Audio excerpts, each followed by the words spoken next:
no, mga tumulong kay VNC.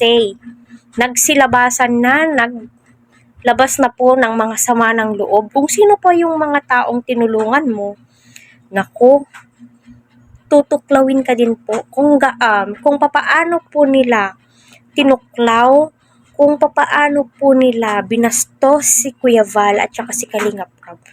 Malamang gagawin at gagawin din po nila sa inyo yon. Kasi nga po, ungrateful sila. Diba?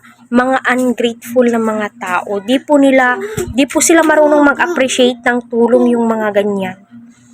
Kasi akala nila sikat sila, no? Akala nila sa kanila lahat papanig, no?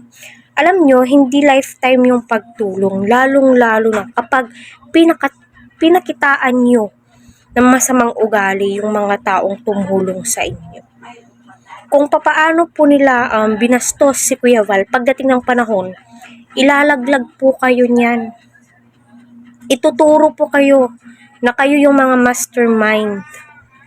Kaya yung mga nasa likod ng mga kaguluhan yan, wala na, si hands up na. Hugas kamay na sila. Kasi takot sila makasuhan ng cybercrime.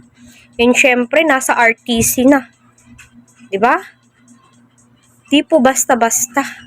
Masasabi mo po talaga na grabe. Diba? Silent lang, pero gumagalaw po sila. Diba?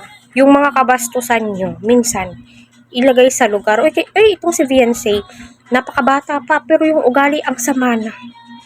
Papaano kung tumanda pa to?